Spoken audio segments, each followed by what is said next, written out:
எழுத்தெல்லாம் ஆதிபகவான் முதற்றே பொருள் எழுத்துக்களுக்கு அடுப்பது உலகத்துக்கு அடுப்பது கடவுள். செல்வத்தின் செல்லம் செவிச்செல்வம் அச்செல்வம் செல்வத்தின் எல்லாம் தலை செவியால் கேட்டு பெரும் செல்வமே சிறந்த செல்வம். இது பிற செல்வங்கள் எல்லாவற்றிலும் முதன்மை ஆனது. தக்க தகவலார் என்பது அவரவர் எச்சத்தால் காணப்படும்.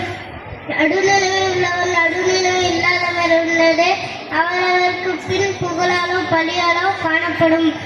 தீனால் சுட்டப்புண் உள்ளாரை மாறாதே நாவினால் சுட்டோடு நெருப்பு சுட்டப்புண் கூட ஆறிவிடும். ஆனால் நெருப்பு கொண்டு திட்டிய சொற்கள் ஆறவே ஆறாதே.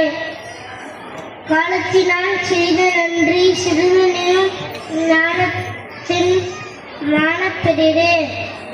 சரியான நேரத்தில் செய்யப்படும் உதவி அது எவ்வளவு சிறியதாக இருந்தாலும் அதன் மதிப்பு உலகத்தை விட பெரியது. நன்றி.